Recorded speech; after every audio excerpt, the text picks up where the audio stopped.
Bien, je vous propose de reprendre notre après-midi. Je vais laisser à tout le monde le temps de s'asseoir. Avant notre deuxième table ronde, je voulais laisser la parole en anglais à Rodri Pierce, directeur de la recherche CFA Institute, qui va nous présenter ce que fait CFA Institute. On va lui laisser la parole. On peut peut-être l'applaudir pour le motiver quand il va monter sur scène. Allez-y.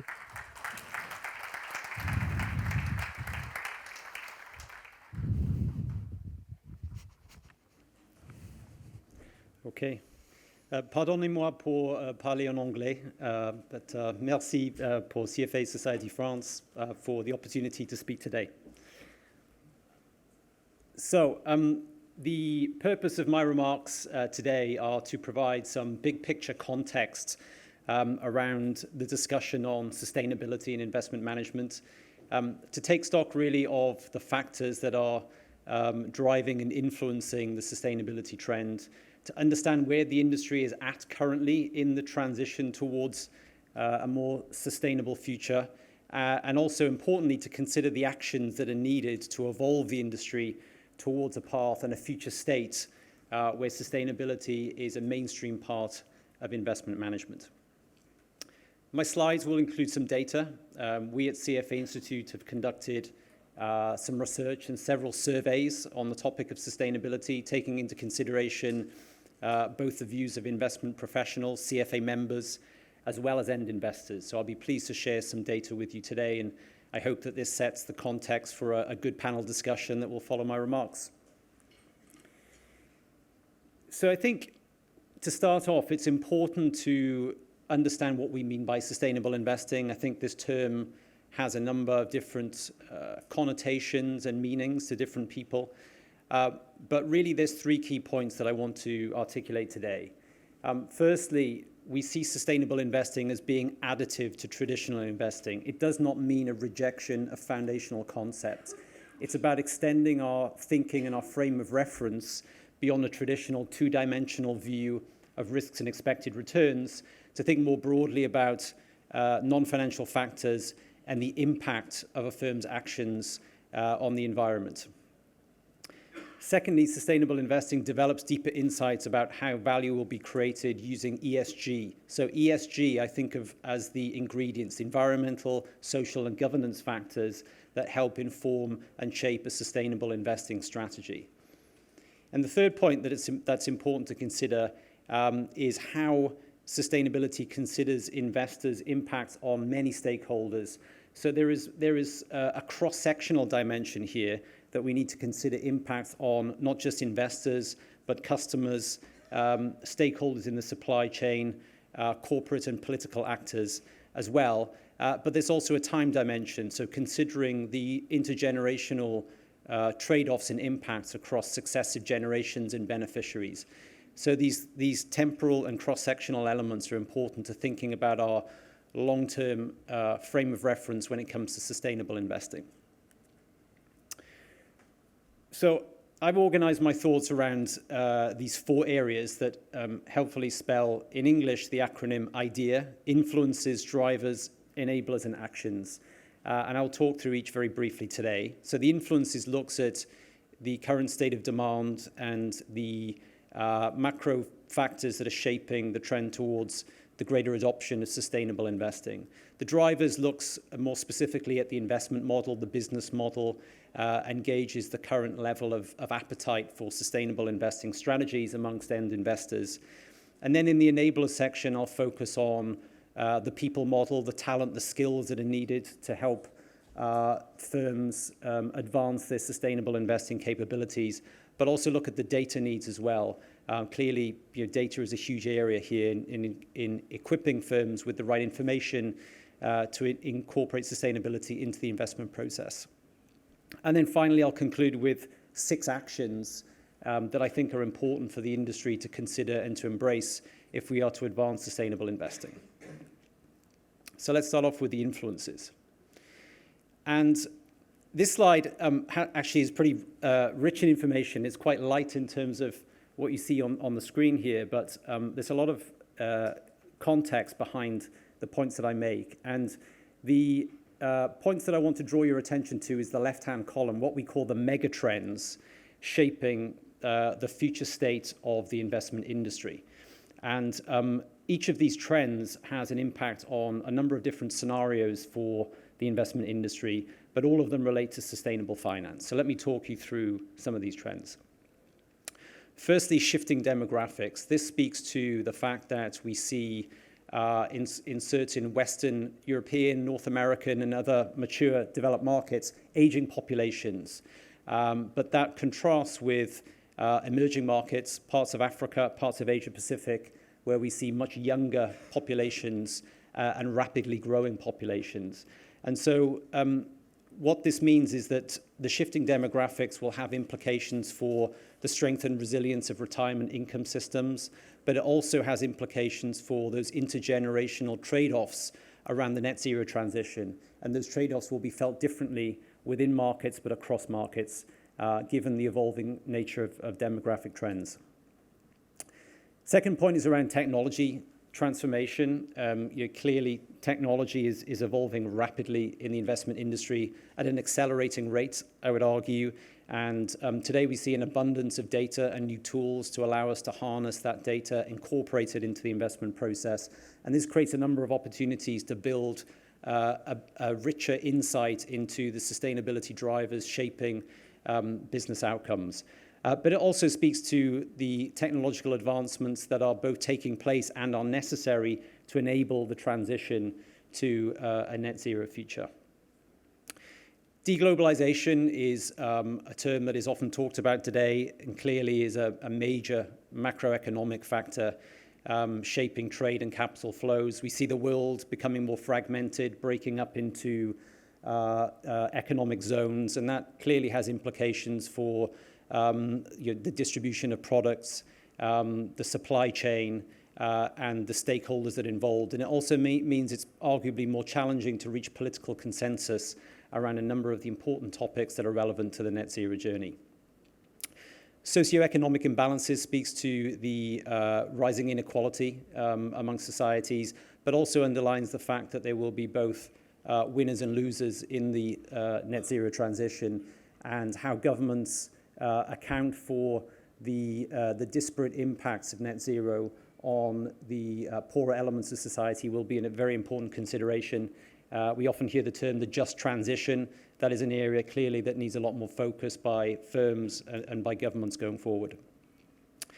Government footprint just reaffirms the importance of sustainability on the political agenda. Clearly, governments have a key role to play in pushing and driving forward standards and adoption and uptake of sustainable practices. And then finally, climate change and environmental degradation just really speaks to the urgency around these issues, considering, as we heard on the previous panel, the importance of clean water, of dealing with biodiversity loss, and considering the rapid and concerning change of climate change across societies. So all of these factors are some of the mega trends that are influencing sustainable finance. What I want to show you here is the perspective of professionals, CFA members, around the impact of the profession on society. So we recently asked this question, do you think the investment management profession's impact on society is positive? And we found that close to 4/5 of CFA members said yes, the impact of the profession is actually positive on society. However, on specific issues, the views are far less positive. So we found that when we asked, what is the likelihood of the investment industry's financed emissions halving by 2030, only 1/3 said that it's likely or very likely that those financed emissions would halve by 2030. And a similar proportion said the same about the likelihood of the industry's financed emissions getting to net zero by 2050. So clearly, it's a lot of work to do there to accelerate and reach those net zero goals, and some skepticism amongst members around the ability of the industry to achieve those stated net zero targets. So I want to turn now to talk about the drivers and look in a little bit more detail around the demand for sustainable investing strategies. And here, I think it's important to reiterate that organizations need to understand these external factors influencing client demand. So there is sort of the pull coming from clients and the push from regulation, both of which are leading to increased demand for sustainable investing. And how that translates into product development is obviously a key consideration for firms. We see growth in ESG index tracking and quantitative funds, thematic products, multi-asset products, climate transition strategies, and a lot of innovation is going into better carbon benchmarks at present.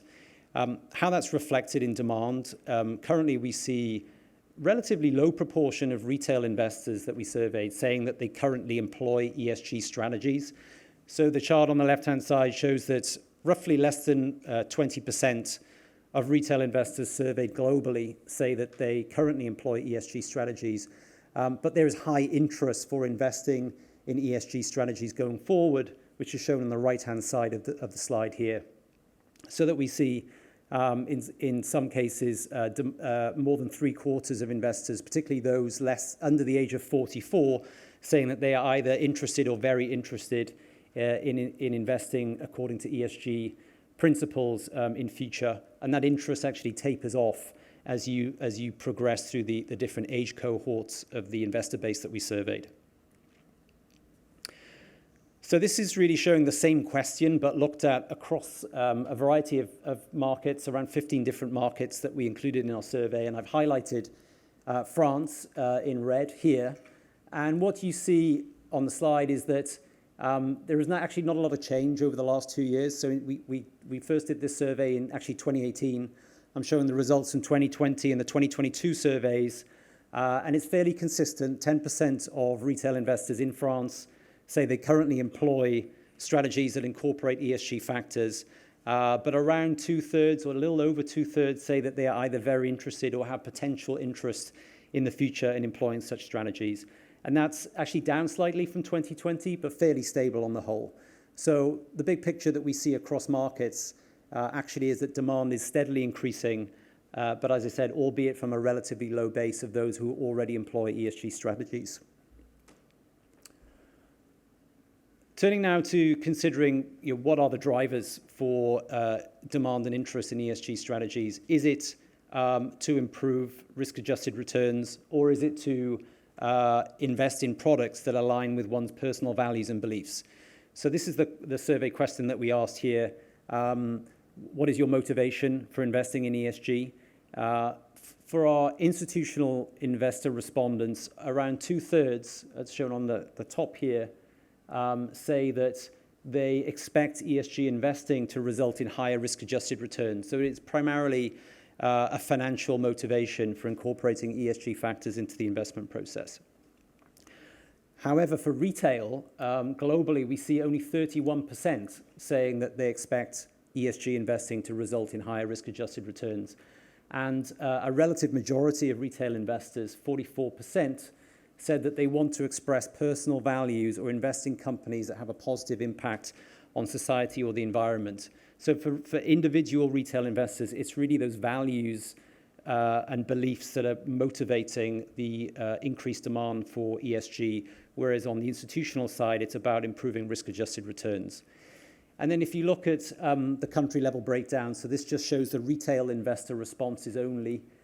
France is even more skewed towards retail investors that emphasize the desire to express personal values or beliefs in the companies that they invest in over and above the global average. So 50% in France said that their primary motivation is to express personal values in companies that have a positive impact on society or the environment. And in terms of what are the ESG factors that are driving the demand, we show on the slide here on the left-hand side the ESG themes that are most important to the retail investors that we surveyed. So for retail investors, it's primarily environmental issues. The formatting on the slide is a little out here, but climate change and carbon emissions ranked as the top theme, the top most important ESG factor for retail investors, followed by clean energy, followed by air and water pollution. For institutions, which is shown on the right-hand side, you can see here really there's a mix of factors of importance according to each of the dimensions of the E, S, and the G. Data protection and privacy, a social issue, came out on top in our institutional investor respondents, followed by sustainable supply chain management, and then climate change and carbon emissions. But there's not a lot of difference here. As you see, executive compensation, ethical labor practices, all of these social and governance factors rank pretty closely when considering the factors and themes that are in focus for institutional investors. Turning now to the enablers. So let's think about the people model and the operational enablers to allow sustainable investing to become a more mainstream part of the investment process. And as I mentioned at the start, data is clearly a huge factor here. We are seeing an abundance of data, a lot of work that's going on at the international level to standardize reporting frameworks. This question looks at climate data in particular and asks, do you or your organization currently incorporate climate risk into your analysis? Actually, a majority said no, but if you look at the reasons why, the predominant response was a lack of measurement tools. So it's really, we think, the lack of standardized, reliable data around climate risk that is holding back professionals from incorporating these risks into their investment analysis. Looking now at the people model and skills, we did a study looking at the future of skills and learning trends in the industry. And we attempted to gauge skill gaps across a range of different skills. And what the chart shows is the difference between the proportion of our investment professional survey respondents who said they are proficient in a given skill, so they have competence in that skill area, which is a proxy for the supply of talent. And we've compared that on the right-hand side with those who say they are currently attaining that skill, or that they plan to undertake learning and development in that skill area. So that's really a proxy for the demand for that particular skill. And so the difference between the two is what we call the skill gap. And it's noteworthy that for sustainability, there is a skill gap of 61%. So only 9% of our survey respondents said that they are proficient in sustainability, but 70%, which is the highest level of response on the demand side, said that they are currently pursuing or plan to pursue training in sustainability. So huge demand, not yet matched by supply. And the same is true on more specific skills, such as climate risk, where we see a 56 percentage point skill gap between those who say they're proficient and those who are demanding training in it, and also impacting investing as well, where there is a 50 percentage point skill gap between the supply and demand for that skill.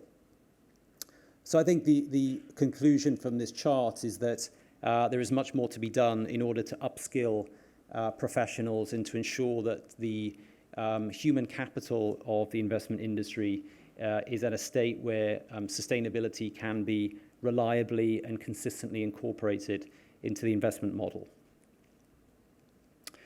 So in conclusion, I want to focus on 6 actions that I would propose that the industry can focus on in order to transition to a more desirable future state where sustainability is a mainstream part of the investment model. And they're set out on this slide here. So firstly, ESG education. So addressing the knowledge and skill gaps that I referred to will require a concerted effort on the part of both professionals and on firms in supporting individuals in their training and development needs, and to incentivize and encourage skill building in ESG. I think that starts with setting the right incentives, providing support structures to employees, and ensure that there is a good supply of quality learning materials made available to professional staff so that they can upskill and build knowledge in ESG. Second point is around system-level thinking. So again, I think it's important that the industry evolves its thinking beyond a narrow two-dimensional view of risk and return to consider the additionality of the sustainable investing concepts. And we know that finance is a complex ecosystem. It's a reflexive system. So the impact that decisions that are made at the firm level will spill over into the environment, and environmental impacts reflect back onto firms. And having a systems level view of these interactions is important to enable the industry to better model risks and opportunities in the net zero transition. The third point is around collaboration, synergy. So knowing that the net zero transition is a complex, intractable challenge, we would argue that it's too big for any one firm to solve alone. And so forming collaborations with like-minded organizations will be important in driving collective action and collective change in the sustainable transition. Fourth point is on ESG data. So just again to reiterate that we're seeing a lot of progress and developments being made in this area. Clearly more work needs to be done.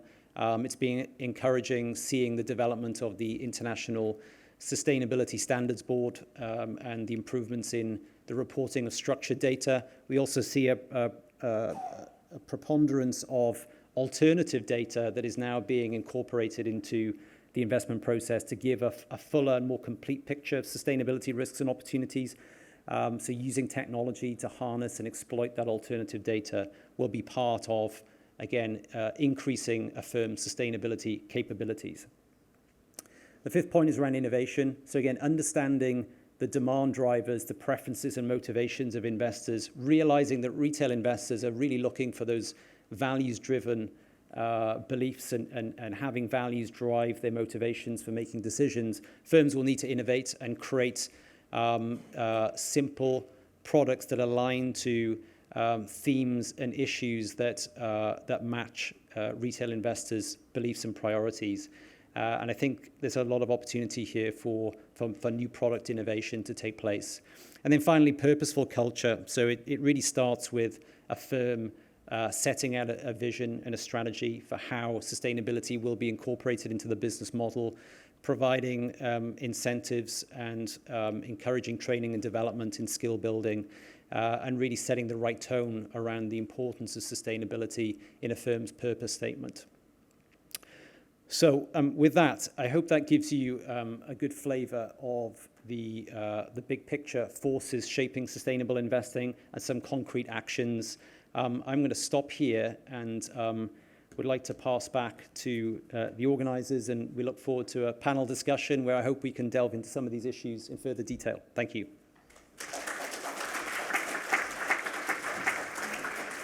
Merci beaucoup. Deuxième panel de l'après-midi, on va le tourner vers l'humain, vers l'éducation. Comment faire face à la situation qu'on a décrite dans le premier panel? Qu'est-ce qui va changer dans les métiers de la finance? Je vais accueillir tout de suite trois intervenants. Catherine Thibonnet, le professeur Ivar Eklund et Fabrice Bonifay, que j'invite à me rejoindre sur scène. Le temps que vous vous installiez, je vais vous présenter. Catherine Thibonnet est la première. Elle est leader learning pour le pôle gestion d'actifs chez Natixis IM. Le professeur Ivar Eklund est mathématicien et économiste, ancien président de l'Université Paris-Dauphine, et Fabrice Bonifay, président du Collège des directeurs du développement durable et aussi directeur du développement durable et de la QSE au sein du groupe Bouygues. Bonjour à tous les trois. Catherine Thibonnet, j'ai dit qu'on allait parler humain et éducation, et justement, chez Natixis, vous formez les équipes actuelles aux enjeux qu'on a vus dans la première partie de l'après-midi. Absolument, oui. Bonjour à tous. Alors, depuis 2019 déjà, on a été mandaté par le business. C'est venu vraiment des équipes qui se sont rendus compte que les métiers allaient changer. Et donc, certaines sociétés de gestion nous ont sollicité pour trouver des formations. Et puis, petit à petit, ça s'est accru et ce sont vraiment des programmes qui sont demandés, qui sont de plus en plus approfondis. Donc, on fait des certifications avec le CFA, par exemple. On fait des programmes de reskilling qui sont sur plusieurs mois. Et puis, on forme de plus en plus de populations aussi. D'abord, c'était plutôt les analystes et les gérants. Maintenant, ça a été aussi les sales. Maintenant, toutes les populations risque, compliance et l'ensemble des collaborateurs. Et aussi, les thématiques ont changé. Au début, on était plus sur des recherches d'opportunités, d'innovation, comment les métiers allaient se transformer. Aujourd'hui, on est beaucoup sur comprendre ce qui se passe, le climat, avec la Climate School, avec les fresques, avec Deuton, et même le CSE s'est formé pour essayer de changer ses pratiques. Donc vraiment, ça irrigue l'ensemble des métiers. Professeur Eva Eklund, vous contribuez à former les étudiants de demain à Paris-Dauphine, et tous les étudiants maintenant sont formés aux enjeux du climat. En quoi ça consiste ce cours et pourquoi vous avez tenu à l'imposer à tout le monde, hein? Oui, bonjour à tous. Bon, c'est une initiative de l'université. Effectivement, depuis 2019, tous les étudiants qui rentrent à l'université de Paris-Dauphine, quelle que soit leur discipline, c'est-à-dire les matheux, les économistes, les gestionnaires, ont un cours obligatoire sur ce qu'on appelle les enjeux écologiques du XXIe siècle. Alors ça, c'est un choix de l'université, hein, c'est un choix politique, et en même temps, ça correspondait à une demande certaine des enseignants et des étudiants. Alors, le cours de première année, alors ça procède d'une conviction, la conviction étant que le monde change et que le monde change même très vite. Et ce qu'on veut, après les gens vont se spécialiser, mais ce qu'on leur dit en première année, c'est que il faut c'est que tout se tient. C'est ça l'essentiel. Vous comprenez, je prends un exemple. Que vous parlez du climat. Les économistes vous disent tous, il faut une taxe carbone. Très bien. Pourquoi une taxe carbone? Parce que le carbone est mauvais. Pourquoi le carbone est mauvais? Ah, il faut faire un peu de physique. Il faut voir que le carbone réchauffe. Mais quand on regarde ça, l'effet de serre, on s'aperçoit que le gaz carbonique, ce n'est pas la même chose que le méthane. L'un reste et l'autre pas. Ah, on croit qu'on a compris, on revient, on dit on va mettre une taxe carbone. On met la taxe carbone, il y en a les gilets jaunes. Et que disent les gilets jaunes? Ils disent, nous, la taxe carbone, on veut bien, mais on a besoin de notre voiture pour aller travailler. Et le célèbre professeur Eklund, quand il prend l'avion pour aller à Toronto pour faire son cours sur le réchauffement climatique, il ne la paie pas, la taxe carbone, hein, parce que le kérosène, les transports aériens et les transports maritimes, ils ne payent pas de taxes sur les carburants. Ils ont raison. Donc, il ne suffit pas de la physique et de l'économie, il faut savoir aussi qu'il y a des questions d'équité, et il faut savoir aussi qui entrent en jeu des questions d'équité, des questions de justice. Donc il faut qu'ils apprennent à faire ça. Le climat, c'est une patère. Hein, l'économiste vient, il dit j'ai compris, il accroche son manteau là. Mais il faut qu'il sache que le juriste mettra son manteau là, que l'autre. Voilà, il faut apprendre à penser ensemble, et c'est absolument fabuleux pour un chercheur comme moi, parce qu'au lieu de travailler tout seul, il est forcé de parler aux uns, aux autres, etc. etc. Hein, c'est un problème systémique, et ça va rendre des choses extrêmement intéressantes, parce qu'un problème systémique, il n'y a pas de réponse simple.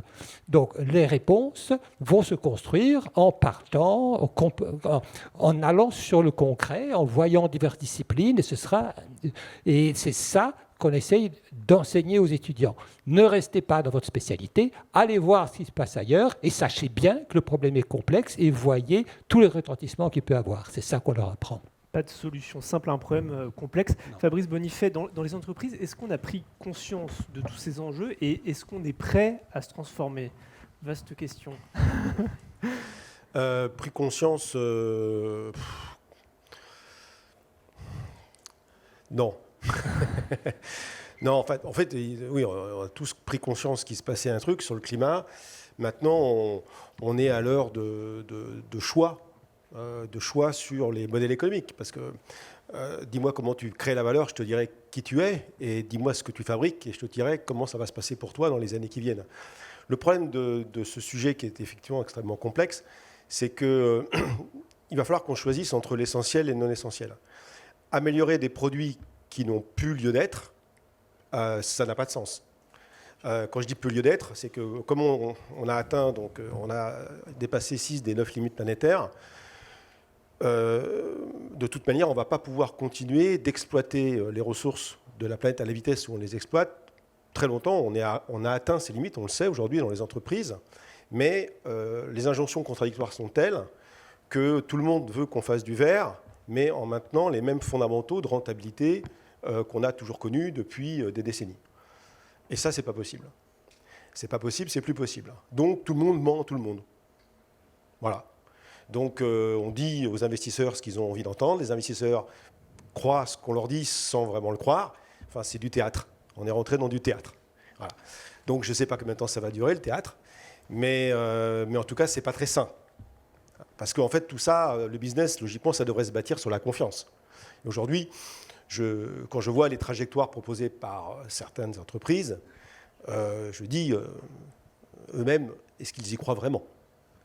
Parce qu'en fait, quand on regarde un petit peu les choses en face, d'un point de vue factuel, si on maintient les taux de croissance tels qu'ils sont demandés par l'économie, 2-3% par an, si j'ai bien tout lu Freud, il y a un mathématicien à côté de moi, on aura doublé la taille de l'économie mondiale dans 25 ans.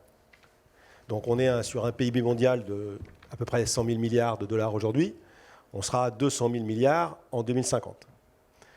Si j'ai bien écouté le GIEC nous dit, c'est l'éducation de Kaya, il faut qu'on divise par 3 l'empreinte carbone de l'humanité, ce qui revient en fait, en réalité, pour les entreprises, pour atteindre le fameux net zéro, de baisser les émissions de 90%. 90% dans 25 ans. Donc les émissions annuelles de gaz à effet de serre, qui sont aux alentours de 59 gigatonnes par an, en 2050, elles ne devront pas dépasser 5,9 gigatonnes par an. Donc 200 000 milliards de PIB, 5,9 gigatonnes de CO2 versus 59 aujourd'hui. Alors, si je présente ça de façon factuelle à un enfant de 5 ans, il me dit ça ne marchera pas. Ça ne marchera pas. Donc, il aura raison, parce que ce n'est pas ça qui va se passer. Et ça a été très bien dit par monsieur, là, tout à l'heure. Il n'y a pas que le carbone. Tous ceux qui font des projections de transition énergétique, des transitions, par exemple, de voitures électriques, transition vers les énergies renouvelables, ça va nécessiter des quantités de métaux, aujourd'hui, au-delà du cuivre, qui sont phénoménales. Vidal a fait un rapport en 2018 qui montre que la quantité de métaux à utiliser pour faire la transition énergétique et numérique présentée par les industriels aujourd'hui, entre maintenant et 2040, même pas 2050, c'est la quantité de métaux qui a été utilisée depuis le début, enfin depuis l'Antiquité jusqu'à nos jours. Bon, chez Bouygues, on sait ce que c'est que la concentration en métaux dans une mine.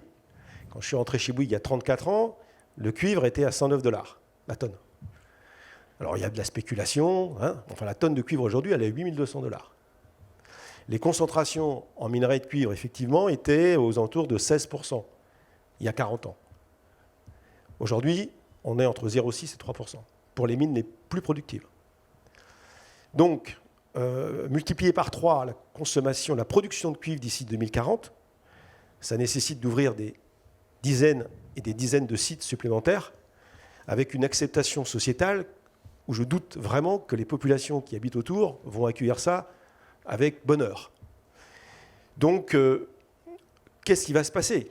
Il va se passer qu'il va falloir qu'on fasse des choix. Alors, ça a été dit par Cédric tout à l'heure, il va falloir qu'on fasse de la planification. Qu'on planifie les business qui doivent continuer d'exister parce que c'est une question de survie pour les individus, au nord comme au sud, ce que j'appelle moi les business essentiels. Et là, il va falloir investir très très fort dans ces business. Et puis, il y a des business qu'il va falloir accepter de ralentir et même d'arrêter.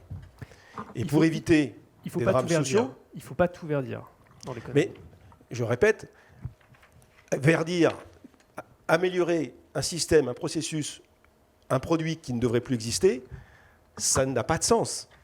Je peux vous donner des exemples si vous voulez. Donc ça n'a pas de sens. Donc comme il faut, bien sûr, il y a des gens derrière tout ça, et les gens qui sont dans des business écocides ou prédateurs, au C3D on en connaît pas mal, ils savent très bien qu'ils fabriquent tous les jours des choses qui détruisent la planète, ils le savent très bien. Ils sont malheureux de ça d'ailleurs. Et par contre, il faut bien manger, il faut bien travailler. Et donc, les entreprises qui doivent être aidées par les pouvoirs publics, c'est pas tant d'ailleurs celles qui sont sur des business essentiels, mais c'est aussi les entreprises qui vont devoir changer complètement. Et il n'y aura pas que des gagnants, ça c'est clair, il y aura beaucoup, beaucoup de perdants. Et qu'est-ce qu'on fait des perdants? Et ce qu'on fait des perdants, ça doit rentrer dans la planification, notamment dans la formation qu'il va falloir apporter à ces gens-là, de reconversion. Je vous donne l'exemple du bâtiment, un secteur que je connais un petit peu.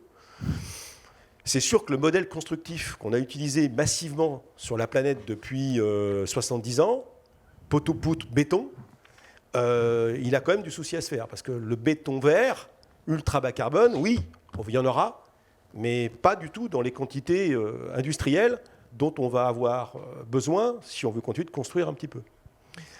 Parce que non seulement il va falloir changer le modèle constructif, utiliser des matériaux locaux, biosources, etc., mais on va surtout beaucoup moins construire. C'est surtout ça qui va se passer. Intensifier l'usage des infrastructures existantes et surtout les rénover. Sachant que 75% des bâtiments existants seront encore sur pied dans 30 ou 40 ans. Donc la planification est aujourd'hui indispensable. Parce que les technologies, j'entends beaucoup d'analystes qui disent oui, mais on va progresser d'un point de vue technologique, c'est extraordinaire, regardez les progrès qu'on fait sur l'intelligence artificielle, etc. Bon, l'intelligence artificielle, ça ne remplit pas le frigo. Hein.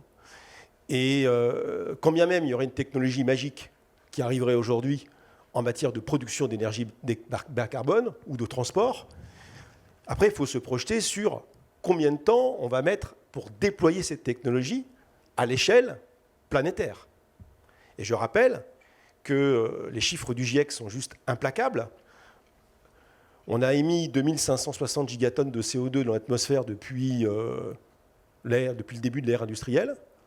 Le GIEC nous dit que pour rester sous 1,5 degré, c'est mort.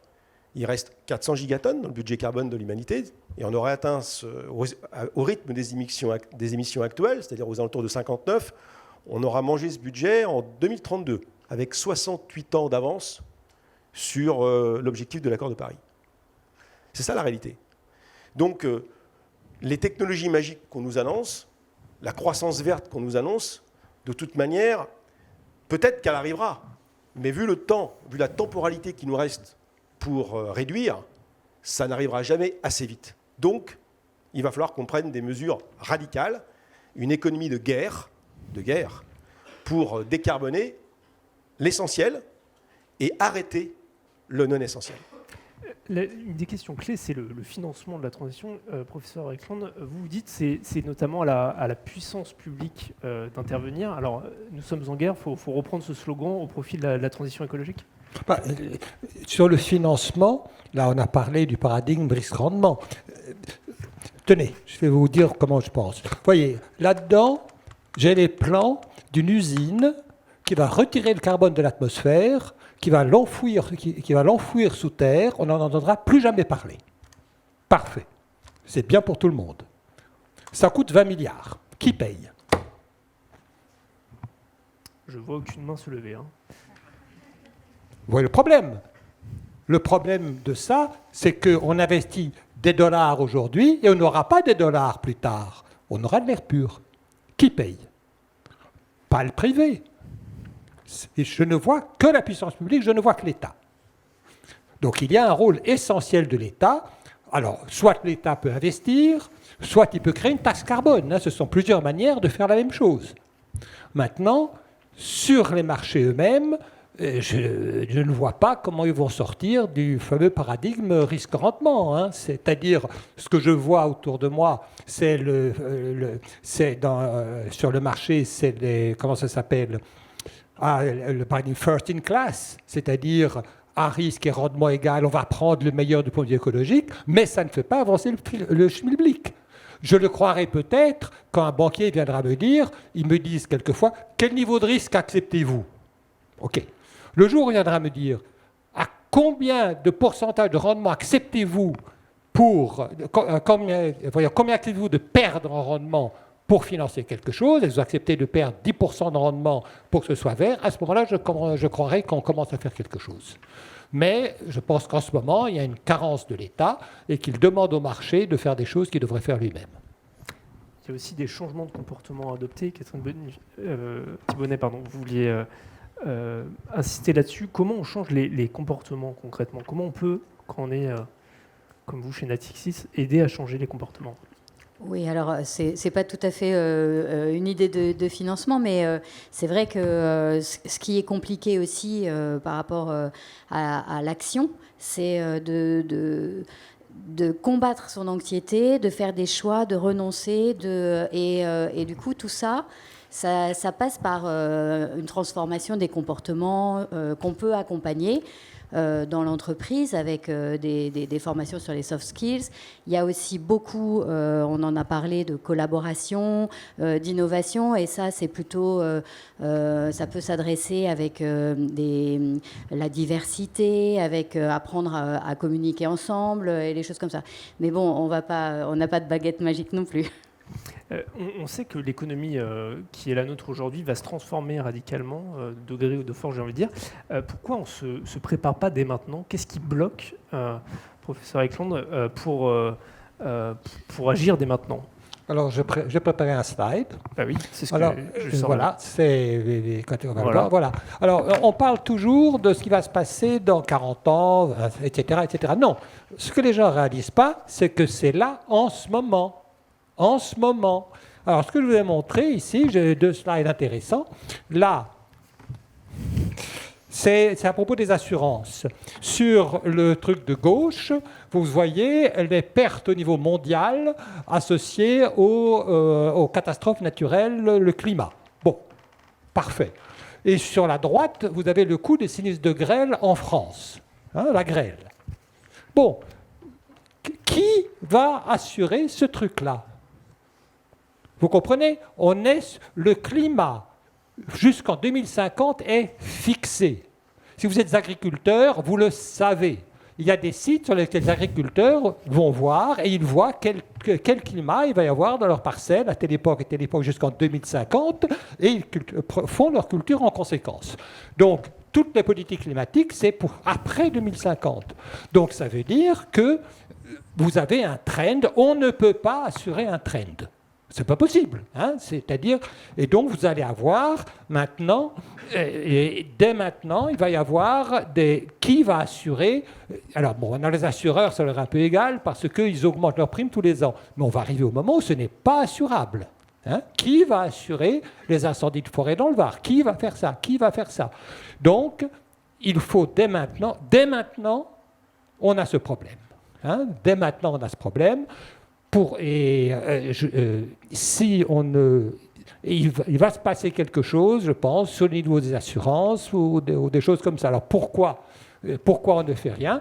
Je pense qu'on va être forcé de faire quelque chose parce qu'il y a ce principe de réalité. Le réchauffement climatique, il est là en ce moment.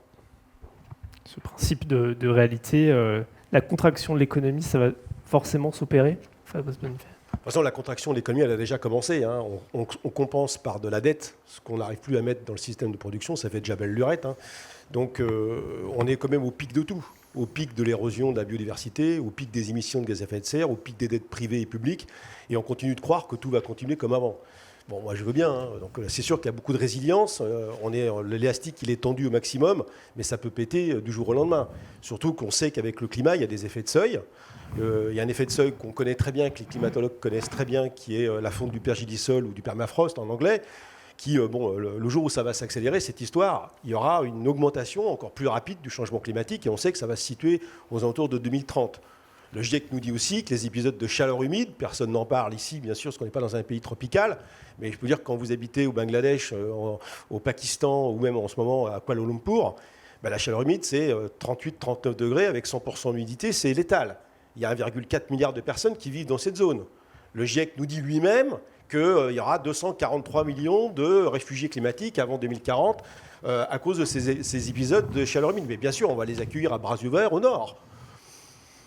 Si vous faites la fresque du climat, hein, je crois qu'il y a quelqu'un qui sait comment ça fonctionne, il y a la dernière carte. Hein. Aujourd'hui, notre inaction conduira à des conflits. Voilà. Donc il est temps que la finance se mette au service du vivant. Il a raison, le monsieur. Il n'y a pas de rentabilité directe à aller chercher le carbone dans l'atmosphère. Aucune. Aucune rentabilité. Mais si on ne le fait pas, on est tous morts. C'est ce que vous appelez la tragédie des horizons. C'est-à-dire qu'il faut prendre aujourd'hui des conséquences, des actions dont on ne va pas mesurer les conséquences. Écoutez, si je vous dis, monsieur, je ne vous le souhaite pas, hein, vous allez voir votre oncologue, et il vous dit, monsieur, désolé, vous avez un cancer assez grave, il y a une molécule qui peut vous sauver, mais ça, vous allez devoir vendre votre pavillon. Elle va dire, ouais, non, je préfère pas le vendre parce que j'ai quand même mis trop de temps à l'acheter. Ben, vous allez le vendre. Hein. Voilà, donc l'argent, c'est une convention humaine. Et on peut jouer avec ces conventions et s'endetter. Oui, c'est absolument à la puissance publique de s'endetter, je suis complètement d'accord avec vous. Parce que de toute façon, l'argent, c'est une convention, c'est un jeu d'écriture. On crée de l'argent. Il y a une fois qu'on avait posé une question à Mario Draghi, il n'y a pas très très longtemps, et on lui a posé la question sur quand il y avait le quantitative easing, je ne sais pas si vous vous souvenez, on lui avait posé la question dans le cadre d'une conférence, est-ce que la Banque centrale avait les réserves pour émettre autant d'argent sur... Donc il n'a pas osé se moquer de la personne qui a posé la question, mais en fait, la Banque centrale, elle n'a pas besoin d'avoir de réserve. Elle émet de la monnaie avec un trait de souris, quoi. Donc voilà. Si on peut jouer avec les conventions humaines de l'économie, et les économistes se sont tous plantés sur le changement climatique et ses effets, hein, parce que croissance verte, découplage, tout ça, c'est des fake news, ça n'arrivera jamais. Par contre, on ne peut pas négocier avec les lois physiques. Les lois de la thermodynamique, ça, on ne peut pas négocier. Sauf si vous avez le 0,7 de Jésus, ça m'intéresse, mais là, on ne peut pas négocier. Donc l'acidification des océans, le fait que la molécule de CO2 soit stable dans l'atmosphère, ça va être compliqué de négocier. Donc on ne peut pas non plus repousser le changement climatique. Ça, c'est pas possible non plus. Voilà. Donc il y a des choses qui s'imposent à nous, et là, il faut qu'on fasse preuve maintenant de responsabilité. Beaucoup des gens qui combattent les gens qui s'occupent de climat disent bah oui, mais ça va être les écolos, par exemple, c'est des anti-libertés, ils enlèvent des libertés aux gens, etc. Mais lorsque ce sera invivable, et ça l'est déjà dans beaucoup de régions dans le monde, c'est pas une absence de liberté. Moi, je milite pour que demain, en face la statue de la liberté à New York, on érige le plus vite possible la statue de la responsabilité. Professeur Eklund, vous voulez réagir là-dessus ? Bon, je voulais rajouter quand même quelque chose qui est un peu une opinion personnelle sur, il y a une question de gouvernance des entreprises.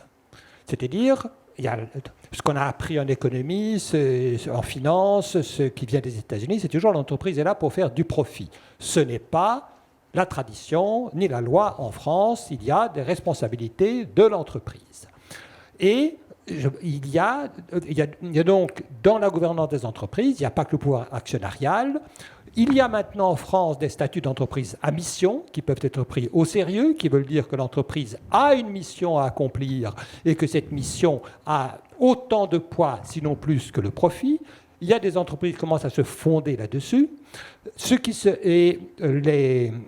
Commencent à se fonder là-dessus il faut faire de l'imagination. Vous comprenez ? Le problème qu'on a aussi, c'est que le monde actuel, on nous parle de concurrence, mais c'est d'énormes entreprises qui sont des oligopoles. On a des dinosaures, on a des mammouths qui n'arrivent pas à s'adapter. On pourrait faire créer de nouvelles entreprises qui sont des entreprises à mission et qui fassent rentrer là-dedans, qui fassent rentrer dans les préoccupations de responsabilité. Hein. Les moyens légaux existent, il faut s'en servir. Catherine Thibonnet, est-ce qu'il y a quand même des raisons d'être optimiste ? Ça, c'est... Oui, moi je suis très optimiste de nature, mais c'est vrai que ces enjeux-là sont vraiment terrifiants. Et beaucoup disent ce qu'on fait individuellement, ça sert à rien. Et ce qui me rend optimiste, c'est qu'aujourd'hui, j'ai quand même entendu que la sobriété, partager des ressources, ça a de l'impact. Et donc, ça veut dire que si on s'y met tous, ça va avoir de l'impact. Et en effet, pour créer des entreprises, alors nos jeunes, ils sont tous, enfin pas tous, hein, et comme c'est complexe, en fait, souvent, ils prennent un cheval et puis ils s'aperçoivent que tout le reste, ils veulent pas l'abandonner ni quoi que ce soit, mais bon, ils ont envie. Et ils créent des entreprises, on est des investisseurs, on finance des entreprises. Nous, on a une société de gestion qui est société à mission chez Natixis. Et donc, il y a des raisons d'être pas vraiment d'être trop optimiste, mais pas si pessimiste que ça. Mais je pense que la pédagogie a pas encore infusé partout. Beaucoup de gens, on l'a vu avec les statistiques de Redry, beaucoup de gens ne sont pas encore complètement sûrs que c'est vrai et que ça arrive et que c'est là. Et donc je pense qu'on a vraiment, et je pense qu'avec la fresque, nous, on a des demandes mais incroyables. Tout le monde veut faire la fresque. Il y a même beaucoup de gens qui veulent l'animer. Et maintenant, on propose 2 tonnes aussi, parce que 2 tonnes, ça permet aussi d'avoir des idées sur ce qu'on peut faire et de voir que ce qu'on peut faire aujourd'hui, ça a des impacts pour demain et on peut en refaire. Et en fait, moi, depuis que je m'intéresse à ça... Je vais juste expliquer 2 tonnes ce que c'est en 2 mots. Je vais essayer d'expliquer 2 tonnes ce que c'est en 2 mots. Allez-y. Ah oui, 2 tonnes, donc c'est inspiré aussi de la fresque, c'est aussi en format jeu, mais ce sont des actions à faire. Quelles sont les actions qu'on peut faire? Et donc on choisit, on a un budget, on a plusieurs tours, on choisit alternativement des actions individuelles et des actions étatiques, collectives, et un système informatique nous permet de calculer quel impact ça a au niveau du climat. Et l'idée, c'est de rester sous les 2 tonnes. D'arriver à 2 tonnes en 2050. Et donc, ça donne des idées, ça donne aussi, ça donne lieu aussi à plein d'échanges. Et en fait, moi, depuis que je m'intéresse à ça, petit à petit, il y a des choses, des renoncements que je suis capable de faire, mais petit à petit. Donc, ça vient, on l'a toujours en tête une fois qu'on est conscient de tout ça. On l'a toujours en tête et à chaque décision qu'on prend, on se dit « Ah, est-ce que c'est bien? Est-ce que c'est pas bien? Est-ce que je vais au ski? Est-ce que je prends l'avion? Est-ce que je mange de la viande ?» Toutes ces choses-là, en fait, petit à petit, on s'habitue à faire autrement. Et c'est ça qui me rend optimiste, moi. Professeur Eklund, vous aussi, vous êtes optimiste? Oui, là, oui, je ne sais pas qui disait qui est pessimiste de la pensée, mais optimiste de l'action. Hein, il y a quelque chose. Alors, ce qu'il y a, c'est que il faut pas être en... Le problème du climat, c'est pas un problème moral, c'est un problème politique. C'est politique au sens où c'est la société, on a entendu dire, il faut que la société fasse quelque chose. Hein, on ne va pas le faire parce que c'est éthique, parce que c'est bien, etc. C'est typiquement un problème politique, on veut que les gouvernements s'engagent à faire quelque chose. Ça s'appelle de la politique. Donc il faut en prendre conscience. Et donc il ne faut pas penser... Il ne faut pas penser en silo, dire si je fais ça dans mon coin, si je fais mon travail, etc., les choses vont s'arranger. Non, il faut s'engager, non seulement dans son entreprise, non seulement chez soi, mais il faut comprendre la dimension politique du problème et agir en tant que citoyen à ce niveau-là. Hein, c'est un problème de toute la société, ce n'est pas un problème d'entreprise, ce n'est pas uniquement un problème d'entreprise, c'est un problème, ni un problème individuel, c'est un problème global et ça passe par la politique. Il n'y a pas d'autre, je ne vois pas les choses autrement. Merci, on va prendre des questions dans la salle. Je me tourne vers Matteo Chiano qui a le micro. Merci Matteo. Oui, merci beaucoup. Et, donc il y a un mot que vous avez utilisé 4 ou 5 fois. Et je me suis empressé de le chercher sur mon téléphone. C'était planification. Et sur mon téléphone, il disait 1946. Donc je me suis dit, pourquoi nous avons fait de la planification après la Deuxième Guerre mondiale? Pourquoi on a réussi à ce moment-là? Pourquoi aujourd'hui, apparemment, on n'y arrive pas? Et est-ce que je peux sortir de cette conférence et appeler mes clients, leur dire, on y va vers une planification, c'est sûr, dans les 5 prochaines années 3 années qui suivent. Alors, qui a une boule de cristal pour savoir si on fait de la planification des 5 prochaines années? C'est clair que pour arriver à faire ce shift vers une économie bas carbone, de dire voilà, on va faire ceci, on va arrêter cela, on va modifier ceci, si on ne le planifie pas et si on ne tient pas sa trajectoire, on n'y arrivera jamais. Si à chaque gouvernement c'est le zigzag, on remet en question ce que le gouvernement d'avant après. C'est pour ça que dans le système démocratique des actions à mettre en place, la Convention citoyenne pour le climat est un bon moyen d'ailleurs d'arriver à prendre des décisions. Mais pour prendre des décisions, il faut que les gens qui les prennent soient éduqués sur le problème. Et c'est pour ça qu'il faut passer du temps d'abord à expliquer la nature du problème. Et c'est parce qu'il y a une grande majorité des gens qui n'ont pas compris la gravité du problème. Tout le monde sait qu'il y a un problème climatique, mais ils ne connaissent pas ni la gravité, ni les ordres de grandeur, ni le temps qui reste. Donc ce choc de la pédagogie, il est indispensable par rapport à ceux qui vont décider. Et à partir de là, une fois qu'on aura pris ces décisions, parce qu'on ne les a toujours pas prises, parce que tous les plans qui sont donnés aujourd'hui, c'est bullshit total. Ça ne suffira pas. Aujourd'hui, on est...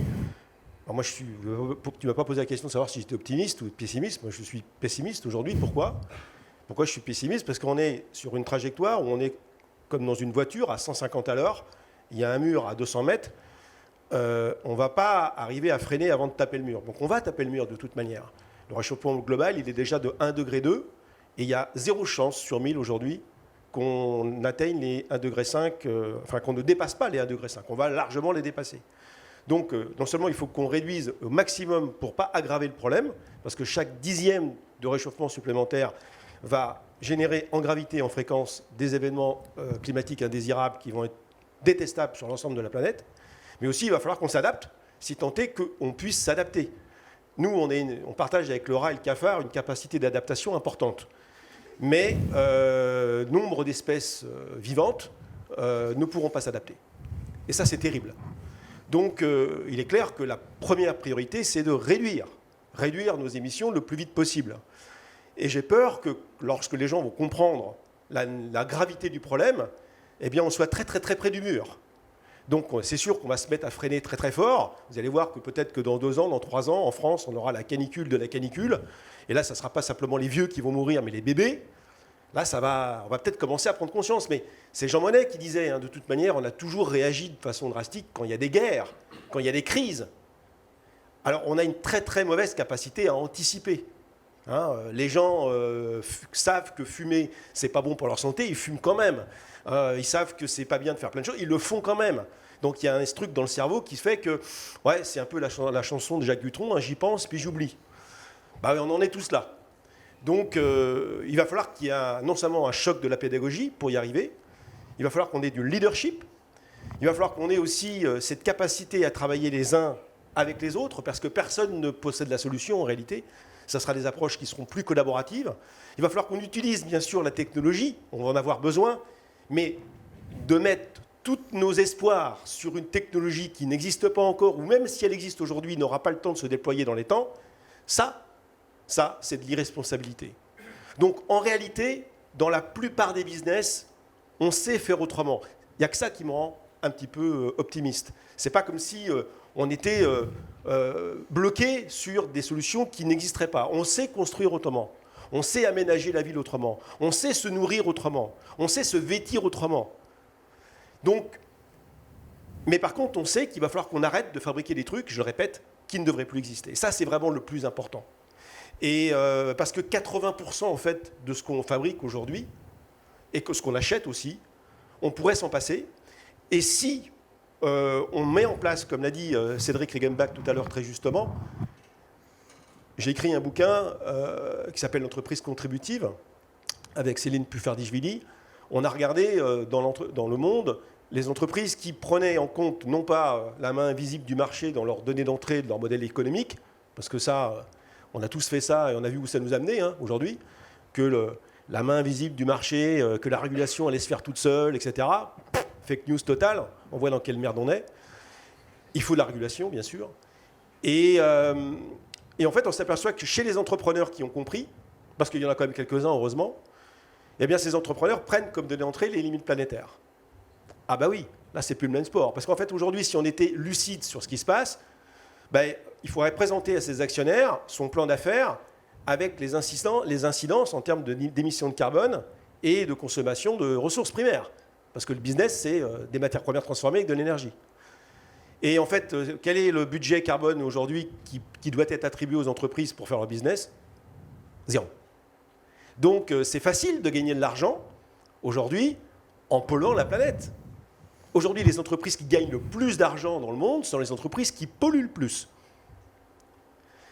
Et c'est là qu'on récompense ces entreprises ou ces managers à hauteur de ce qu'ils font comme cash. Mais à quel prix? À quel prix pour le vivant qui, c'est pas monétaire. Réparer le vivant, c'est pas monétaire. Et pourtant, lorsqu'on aura détruit tous les écosystèmes, lorsqu'on aura un climat instable, lorsqu'on aura un cycle de l'eau qui ne fonctionne plus, lorsqu'on n'aura plus de pollinisation, on va s'apercevoir que l'argent n'est pas comestible. Juste pour donner un ordre de grandeur, parce que c'est toujours intéressant les ordres de grandeur. Un baril de pétrole, c'est ça. C'est 160 litres. Combien est-ce qu'on en brûle par jour dans le monde? 100 millions. Bravo, 100 millions. Autant en charbon, autant en gaz. Alors, les solutions technologiques, en laboratoire, absorber le carbone, c'est très bien. Mais 100 millions de barils par jour, c'est quand même beaucoup de carbone. C'est ça qu'on émet. Autant en charbon, autant en gaz. On va prendre une autre question dans la salle. Bonsoir, merci beaucoup pour la qualité de toutes vos interventions depuis le début de l'après-midi, c'est hyper intéressant et bravo aussi Effet pour l'organisation parce que c'est assez remarquable. Je suis perplexe parce que donc vous avez des interventions d'ingénieurs, d'experts, on parle d'économie, etc. En fait, ne faudrait-il pas en plus de vous des psychologues parce que je me souviens de mes cours de négociation en MBA. Dans un argumentaire, quand on liste comme ça des faits, en fait, on a presque tendance à ancrer les gens dans leurs croyances et à créer des oppositions. Et pour convaincre les gens, il faut peut-être plus poser des questions, etc. Mais de façon plus large, en fait, le principal frein à tout ce dont on se dit depuis cet après-midi, c'est le changement des comportements. Je viens de déménager. Il se trouve que l'électroménager, il est pourri chez moi. Et j'ai le sentiment d'être très conscient de tous ces trucs-là, mais en fait, le consommateur en moi a juste envie d'acheter de l'électroménager haut de gamme qui certainement va polluer horriblement la planète. Donc, le principal frein, en fait, c'est comment est-ce que le cerveau humain, on arrive à le rendre compatible avec ce que vous dites. Catherine. Oui, je suis complètement d'accord. Et en plus, plus on stresse et moins on est créatif. Donc, du coup, c'est très compliqué. Mais je pense que... Alors, aujourd'hui, on parle vraiment d'urgence, mais il faut commencer par quelque part, quoi. Et c'est, je pense, une très, très bonne... suggestion de faire appel à la psychologie et aux soft skills et au développement, en fait, à la conscience de soi et savoir voilà, ce qui est essentiel pour nous et ce sur quoi on veut bien faire des efforts et ce sur quoi et en effet aller voter, toutes ces choses-là, en fait, ça compte. Et savoir que ça compte et continuer à faire plus, il faut commencer quelque part, de toute façon. Un mot. Vous savez, il y a trois façons de changer. Il y a celle qui a été utilisée par les écolos et par les scientifiques depuis 70 ans, et ils se sont lamentablement plantés, c'est de dire la vérité de la science et de dire ce qui est en train de se passer. C'est un peu ce que j'ai fait avec vous aujourd'hui. Et ça ne marche pas. Ça ne marche pas du tout. Voilà. Donc voilà, c'est dramatique. Enfin, le changement climatique et les effets et la croissance infinie dans un monde fini, on sait que ça ne marche pas et pourtant on continue de faire semblant d'y croire. Il y en a qui y croient vraiment, mais ça c'est les plus idiots. Et ensuite, une deuxième façon de changer, c'est la régulation. Bon, en France, en 1972, il y avait 17 500 morts par an sur les routes. Le gouvernement a commencé à établir des règles. La ceinture, l'alcool, la vitesse, et puis les normes aussi de sécurité sur les voitures, ont fait qu'on est passé en 40 ans, 50 ans, de 17 500 morts à 3 600. Alors certes, on a augmenté aussi le nombre de voitures, mais pas tant que ça. Est-ce que c'est la prise de conscience des gens que c'était dangereux de rouler en voiture qui a fait qu'on est passé de 17 200 morts à 3 600 ? Non, c'est la régulation. Mais la régulation, c'est pas ultra fun. On a vu, quand c'est mal expliqué en plus, comme ça a été fait avec la taxe carbone, on a vu ce que ça donnait. Bah oui, parce que quand on met une taxe qu'on n'explique pas pourquoi, pour qui, et qu'en plus elle n'est pas équitable, parce qu'une taxe, comme elle a été mise en place, c'est pas ça qu'il fallait faire du tout, c'était plutôt une taxe sur les avions, ça c'est sûr. Mais voilà. Puis après, il y a le troisième truc qui permet de changer, et je regrette, moi j'ai 59 ans, hein, je regrette de l'avoir découvert si tard, c'est le registre de l'émotion. Voilà. Et je vais vous raconter une petite histoire, 2 histoires. Rapidement. Ça t'intéresse pas ce que je dis?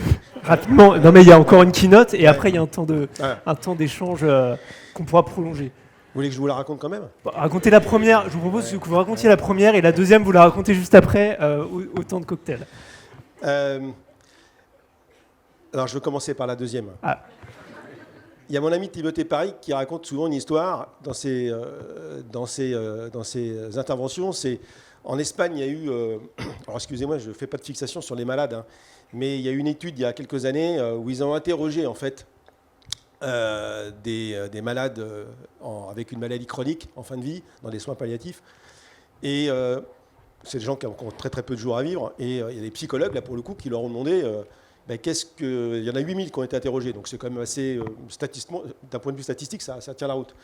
Qu'est-ce que vous regrettez, en fait, si vous deviez rembobiner votre vie, qu'est-ce que vous regrettez? 100% des réponses, c'était j'aurais aimé passer plus de temps avec ma famille, avec mes enfants, j'aurais aimé apprendre un instrument de musique, faire du théâtre, me balader plus, faire plus de sport. Il n'y en a pas un qui a dit j'aurais bien aimé augmenter le BFR, vendre plus de casseroles et faire plus de tableurs Excel. Il n'y en a pas un qui a dit ça. Ce qui prouve bien ce qui rend heureux, c'est l'immatériel. Donc oui, on va avoir moins de confort, enfin moins de biens matériels, pas de confort matériel, parce que ce qui va se passer, c'est pas du tout le renoncement au confort matériel. Oh là là, surtout pas. Personne n'a envie de revenir, comme dirait Biwix, au dentiste des années 80. Personne ne veut renoncer à son smartphone, surtout pas moi. Par contre, entre l'obésité matérielle que l'on a aujourd'hui et de revenir un petit peu de décence, ne serait-ce que pour partager par rapport avec ceux qui n'ont pas assez, je parle au pays du Sud, eh bien, ça, c'est aussi non pas de la responsabilité sociale, c'est de la responsabilité morale. Et puis la deuxième petite joke que je vous raconterai à la pause. Merci. Elle est pas mal aussi. Quel beau teasing. Professeur Plante, vous voulez ajouter quelque chose sur est-ce qu'il y a une partie psychologie dans le cours de Dauphine? Bon, alors, donc je donne quand même une réponse, après je vous répondrai. Je dis que c'est la politique. C'est bien ça. C'est exactement un problème politique. Hein? C'est la société. Vous n'aimez pas. Personne n'aime payer des impôts. Hein? Si les impôts étaient volontaires, on ne recueillerait pas beaucoup d'argent. Mais bien sûr, c'est bien ça. Mais enfin, on sait que c'est de l'intérêt collectif qu'il y a un gouvernement qui vous impose et paye des impôts. Et donc, on s'impose. La politique, ça consiste à se faire imposer des contraintes que par soi-même, on ne ferait pas. Hein. Donc, c'est bien pour ça que je dis que c'est un problème politique.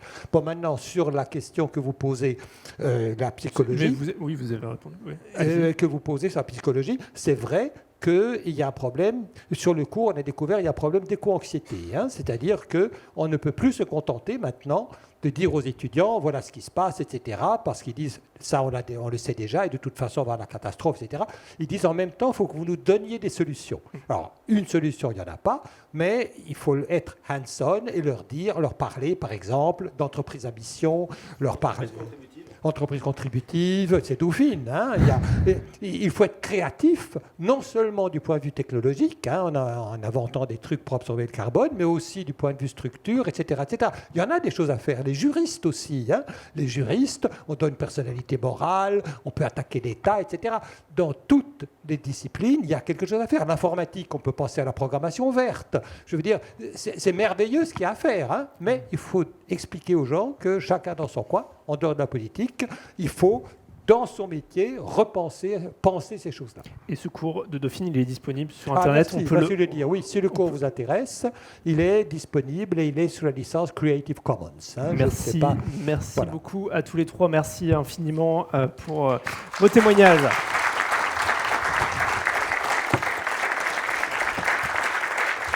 Et pour la keynote de clôture, on va accueillir Fanny Paris qui va monter sur scène et s'installer. Une keynote, Fanny Paris qui est anthropologue, qui fait bien le tour pour pas trébucher. Voilà, c'était les consignes, merci beaucoup. Je précise que le temps que vous installez, que vous avez publié Enfant gâté, Anthropologie du mythe du capitalisme responsable aux éditions Payot.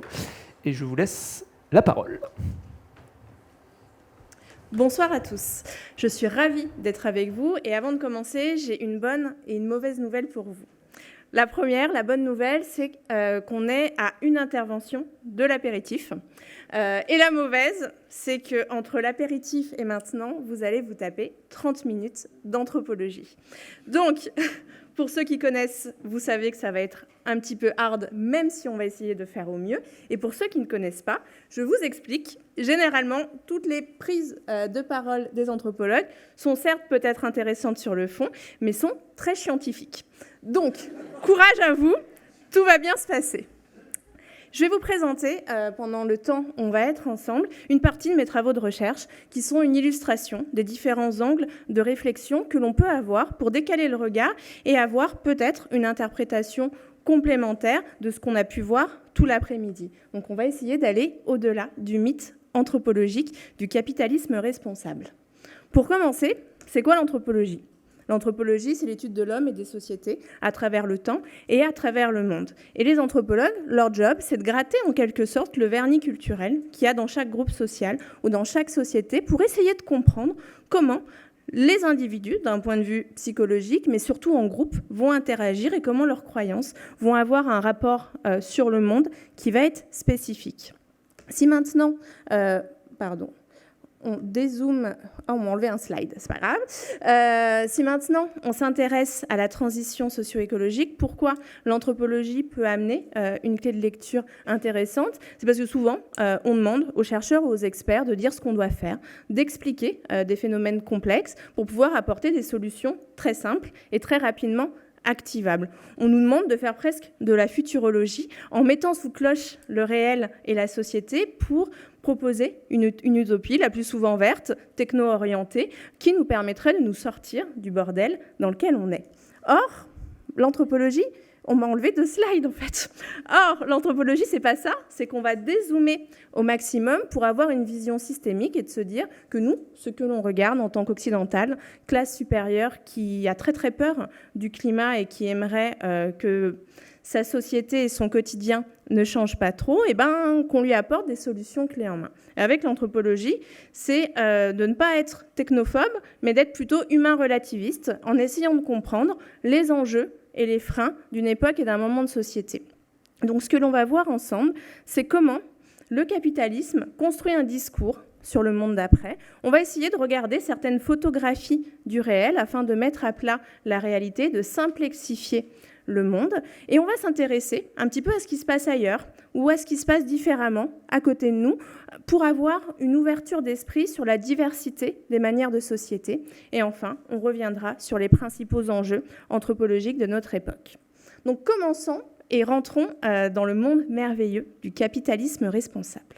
Le capitalisme responsable, c'est une idéologie qui vise à faire rimer profit et transition socio-écologique en traitant et en s'intéressant à un ensemble de valeurs dites progressistes d'ordre sociétal ou écologique. Ce qui est intéressant avec le capitalisme responsable, c'est que ça propose une voie d'un avenir qui nous semble relativement optimiste, notamment par rapport aux solutions technologiques et à l'énergie magique qui n'existe pas encore, mais qui va nous aider, on en est sûr, à trouver des solutions. Je vais vous parler, pour introduire les propos, de 2 exemples qui sont relativement significatifs de ce qu'est l'anthropologie en lien avec ces problématiques-là et à l'inverse de ce qu'elle n'est pas.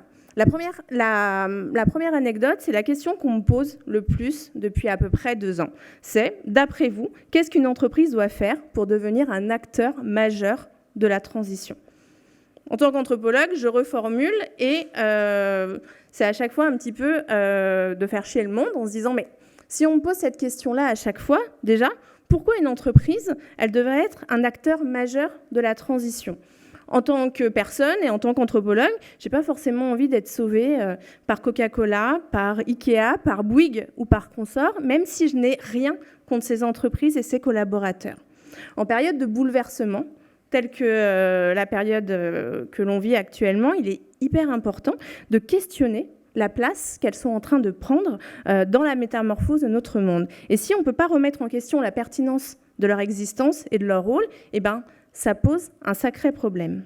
À mesure qu'elles deviennent des entreprises à mission ou à impact, elles s'érigent en nouvelles églises de notre société et de notre époque, en quelque sorte. Elles ne proposent qu'une voie unique, la continuité d'un chemin consumériste qui annihile et invisibilise toutes les bifurcations possibles. Si elles sont les églises de la transition, je préfère devenir une hérétique du capitalisme, car je suis convaincue qu'il ne peut pas être responsable. Et maintenant, je sais peut-être pourquoi je préfère être hérétique, c'est parce que j'ai toujours pas le 07 de Jésus. Donc, si tu l'as, tu pourrais quand même le filer, ce serait sympa.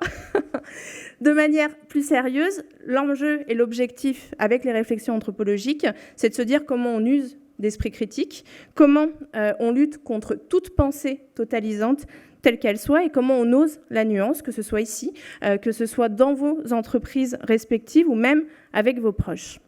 Et le deuxième exemple, j'étais à un événement entre experts, bien sous tout rapport, qui questionne la transition, et notamment la transition alimentaire sur les territoires. Et on a un expert qui nous explique que pour pouvoir commencer cette transition, il serait plus judicieux, par exemple, pour Noël, de privilégier une bonne salade verte savoureuse plutôt qu'une bouteille de champagne, et qu'avec ça, ce serait un choix qui serait totalement pertinent. La personne continue ses propos et nous explique qu'il n'a jamais gagné autant de fric de sa vie depuis qu'il est sur les questions de l'éco-responsabilité. C'est que pour ça, maintenant, il va prendre plaisir à manger une salade verte plutôt qu'une bouteille de champagne. Et du coup, ça va questionner à la fois qui va créer les normes et les valeurs de l'éco-responsabilité et de la transition, et surtout, comment on construit ou comment on planifie dès à présent une transition qui va être juste et démocratique, non seulement en Occident, mais à travers le monde par ailleurs. Avec le capitalisme responsable, on va très vite étudier tout ce qui va être lié à la consommation et notamment aux différentes strates sociales qui vont construire de nouvelles manières de faire société, de nouveaux discours sur le monde.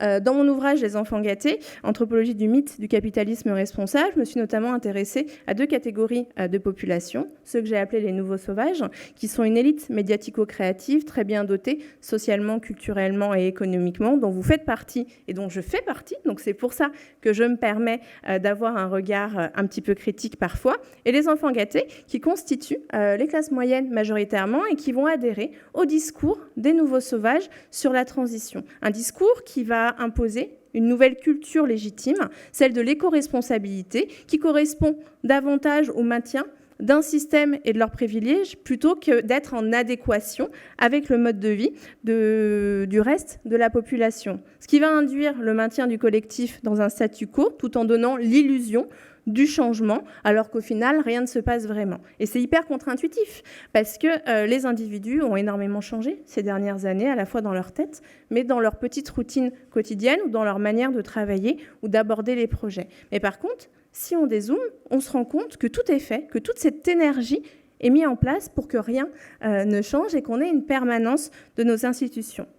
On est un petit peu à un moment charnière, et c'est ce qui est illustré dans ce fabuleux schéma qui montre comment la culture de l'éco-responsabilité autour des pratiques de consommation et de l'imposition d'une nouvelle domination et violence symbolique autour de ces normes, pour le moment, elle ne vise pas forcément à changer le système, mais à le maintenir tel qu'il est. Et on est, en quelque sorte, à un moment un petit peu de rupture où les images et les pratiques, elles sont en train de s'entrechoquer, et on voit les paradoxes et les injonctions contradictoires sur lesquelles repose l'imaginaire et le discours du capitalisme responsable. Ça va s'illustrer très concrètement à travers des nouveaux totems de l'éco-responsabilité. Donc on a les baskets de la rédemption, on peut continuer à être cool tout en étant éco-responsable. On a des marques qui nous expliquent que le sucre est végétal, que l'œuf ne tue pas la poule, tout en culpabilisant les consommateurs qui n'ont pas accès à ces produits. Et puis on va avoir de la vraie fausse viande ou de la viande de synthèse qui va nous amener plein de promesses, mais qui va mettre sous le tapis plein de contradictions, autant culturelles qu'écologiques. Si on continue dans ces éléments d'explication de ces injonctions contradictoires et de cet écart entre les représentations et les pratiques, on se rend compte que notre cerveau et que l'imaginaire collectif, il est quand même vachement fort, parce qu'il positionne le capitalisme responsable comme une innovation sociale. Une innovation, c'est quoi en anthropologie? C'est un processus non linéaire qui suit 3 étapes, celui de l'invention, celui de la diffusion et celui de la réception. Et quand une invention est à sa place dans la société et qu'elle est à la phase de la réception, elle devient une innovation. Si on devait un petit peu schématiser, on pourrait dire que tout ce qui va être lié à l'économie sociale et solidaire, à la décroissance, à la redirection écologique et même à d'autres modèles économiques alternatifs était à l'invention. Et à mesure que ces idées et ces modèles se sont diffusés dans la société face à l'urgence environnementale et sociale et à la baisse du pouvoir d'achat, ces valeurs liées à cette invention ont été récupérées, capté par le système et par l'industrie, et c'est devenu le capitalisme responsable. Donc on a des mots qui sont proches, on a des valeurs et des manières de faire qui donnent l'illusion que le capitalisme responsable est presque la même chose que la décroissance ou l'économie sociale et solidaire, alors que ça n'a rien à voir. Et dites-vous un truc, ça fait 15 ans que je mène des études où je vais chez les gens, où je les suis dans leur quotidien pour regarder la place des objets, des marques et des imaginaires dans leur quotidien. Et ce qu'on voit, c'est qu'à chaque fois qu'on a l'impression qu'on fait une bonne action, qu'on a un petit changement qui ne nous a pas impacté, que c'est vachement cool et qu'on est content d'en parler à nos proches ou à nos collègues, c'est qu'on s'est fait avoir et que c'est du greenwashing. Ce qui nous amène à faire un pas de côté, à faire ce qu'on appelle un détour anthropologique, c'est-à-dire à prendre un nouveau regard, un nouvel angle de vue, pas pour changer la réalité, mais pour la voir de manière différente. On photographie le réel pour rendre plus simple la complexité du monde parce qu'on va le mettre à plat. Donc du coup, pour commencer, on va faire un petit peu de mignonnerie. On va parler des animaux mignons. Les animaux mignons, c'est un petit peu la quintessence de tout ce que je suis en train de vous raconter depuis tout à l'heure et tout ce que les autres experts avant moi ont abordé. La théorie des animaux mignons expose un système de règles et d'interdits alimentaires qui justifie la consommation de certains animaux sur d'autres en fonction de critères esthétiques, cognitifs et évolutifs. Cette hiérarchie repose sur des constructions culturelles qui attribuent des valeurs différentes aux animaux en fonction de leur apparence, de leur intelligence ou de leur proximité avec l'humain dans la chaîne de l'évolution. En gros, ce que je vois sur le terrain, c'est que les poulets ou les dindons, c'est bête et c'est moche, donc on peut les manger. Par contre, les veaux, les lapins ou les chevaux, ça, c'est socialement inacceptable de les consommer. Et ça va plus loin, ça permet de justifier la permanence de la consommation de viande tout en donnant l'illusion d'avoir réduit sa consommation au quotidien. Et ça se passe comment chez les gens? C'est que pendant 1h30, on va être autour d'un café, ils vont m'expliquer qu'ils ne mangent quasiment plus d'animaux et qu'il n'y en a jamais chez eux. Donc ok, très bien. Et après, quand on va ouvrir les réfrigérateurs, parce que les anthropologues sont un petit peu intrusifs, on se rend compte qu'on va avoir du blanc de poulet, des émiettés de thon, des crevettes et plein d'animaux. Et là, en fait, ils nous expliquent que ça, c'est pas pareil, parce que s'ils ne sont pas intelligents, si d'après eux, ils ne ressentent pas la souffrance ou qu'ils sont très éloignés de nous dans leur chaîne de l'évolution à eux, c'est ok, on peut continuer à manger de la viande. Et en fait, ça va même beaucoup plus loin, parce qu'on a une autre tendance qu'on appelle le suicide food, qui est un phénomène autant culturel que marketing, dans lequel on a des animaux qui sont destinés à être consommés, qui vont être présentés comme heureux, consentants, voire même désireux d'être mangés. Donc on a par exemple le Gaulois qui nous présente ces poulets qui font le French cancan, et du coup, c'est une stratégie qui va permettre de dissiper la culpabilité que vont avoir les mangeurs et les consommateurs en leur faisant croire que les animaux sont heureux de leur sort et presque de normaliser cette situation. Ça permet de gérer les contradictions face à des injonctions sociétales qui sont de plus en plus fortes par rapport à ça. Et pour illustrer le propos, en se disant, comment, une fois qu'on a dit ça, oui, effectivement, les poulets ont l'air heureux sur les packagings de Carrefour. Qu'est-ce qu'on en fait? Si on pousse un petit peu le raisonnement plus loin et qu'on fait un détour anthropologique, on se rend compte qu'on est dans un quotidien de l'absurde. Et je vais vous présenter une petite vidéo que mes étudiants ont fait il y a quelques années, qui se sont intéressés à quoi pourrait ressembler un monde si la théorie des animaux mignons n'existe pas, mais par contre qu'on essaye de faire matcher à nouveau les fameux imaginaires, les valeurs et la réalité des pratiques quotidiennes. Bonjour, dans le reportage de ce jour, nous allons vous parler de la viande en promotion dans les supermarchés. D'où vient-elle? Comment arrive-t-elle jusque dans nos commerces? Focus. Nous savons que depuis que l'animal est reconnu comme une personne légale, nous n'avons plus le droit d'en consommer de manière industrielle et non raisonnée. Depuis, la viande que nous mangeons est majoritairement une viande de synthèse issue d'une impression 3D à l'aide de protéines animales. Malgré cette innovation, nous continuons parfois à manger de vrais animaux. Mais de manière éthique, bien sûr. Prenons l'exemple de la ville de campagne Les Boulonnais, dans le Pas-de-Calais. Comme de nombreux abattoirs en France et dans le monde en 2020, l'abattoir de Campagne-les-Boulonnais s'est reconverti en une ferme qui aime et respecte les animaux. Yves, ancien propriétaire de l'abattoir, est devenu éleveur. Il élève les animaux avec amour. Ils sont traités avec soin et ont même une assurance maladie. Ce matin, Marguerite est morte de vieillesse. Un agent récupère son corps afin de la conditionner.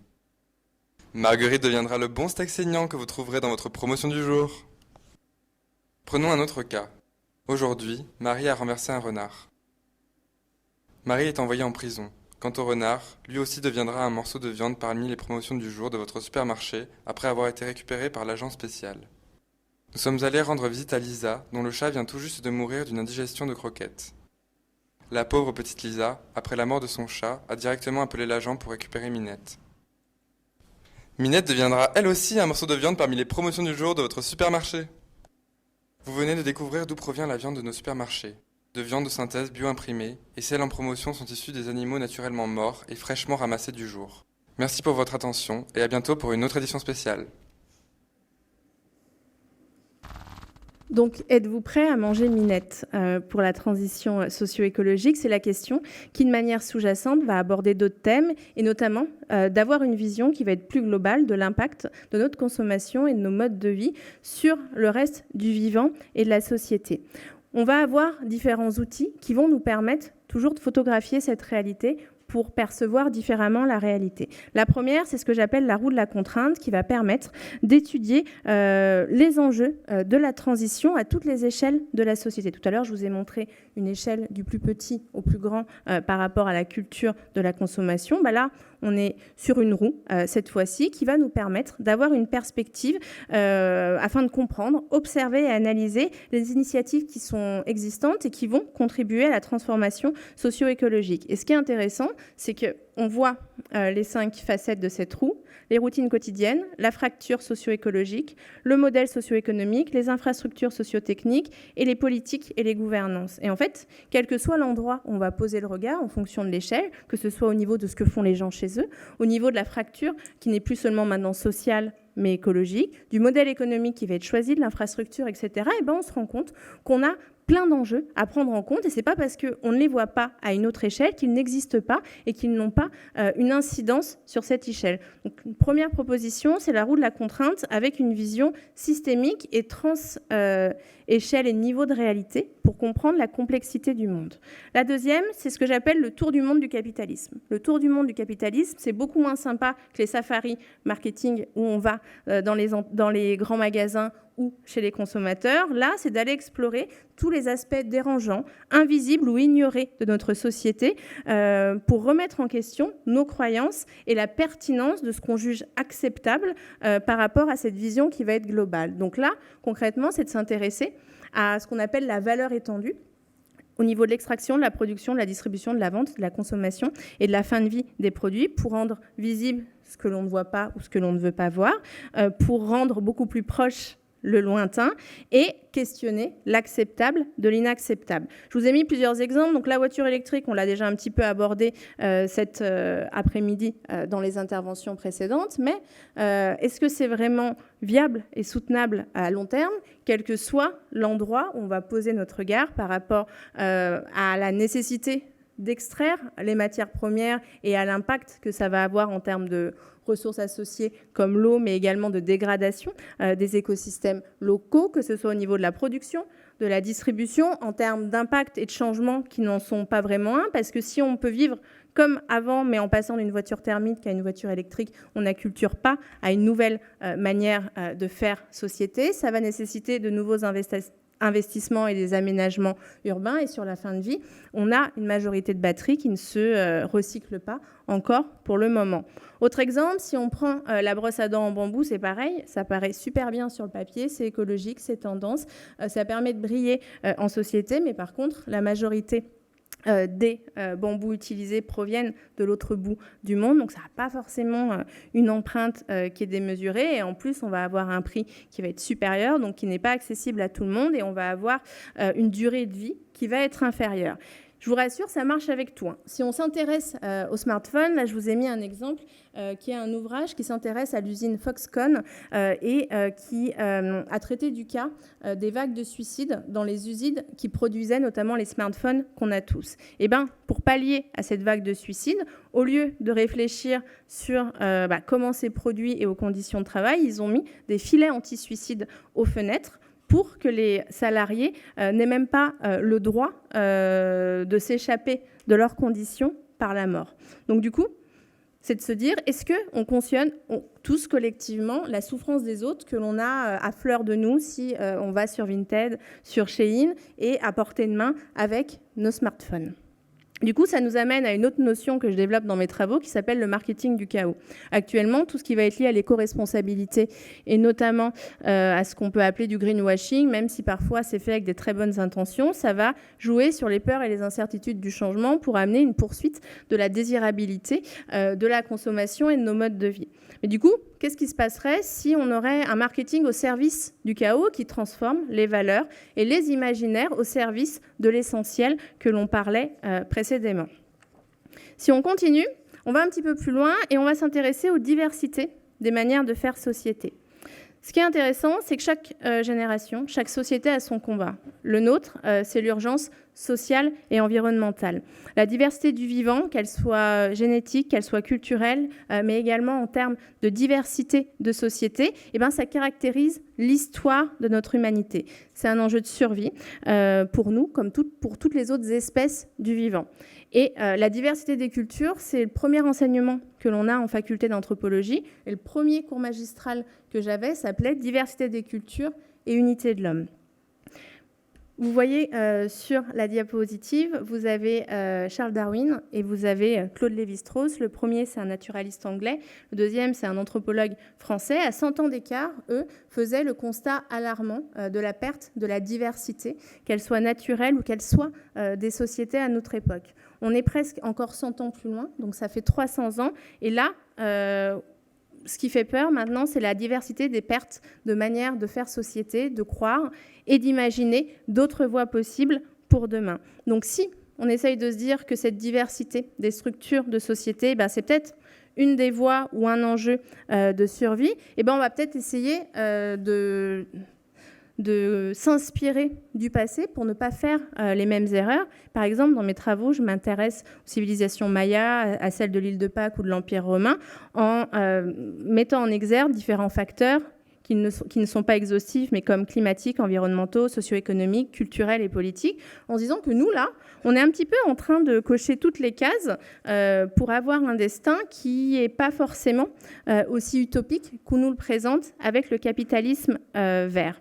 Pour ça que allons voir, comme je vous le disais précédemment, ce qui se passe ailleurs, ce qui se passe, toutes les utopies concrètes ou les sociétés alternatives qui essayent de faire différemment. Donc là, je vous ai mis différents exemples, que ce soit des communautés alternatives, des villes-refuges, des ZAD, des populations et des sociétés anarchistes, la forêt des suicidés au Japon, ou même l'économie informelle de la vente de champignons, que ce soit en Asie ou en Amérique du Nord, et qui à chaque fois en fait nous montre comment on a une sorte de mise à mort symbolique du capitalisme où on essaye de trouver des alternatives pour faire différemment.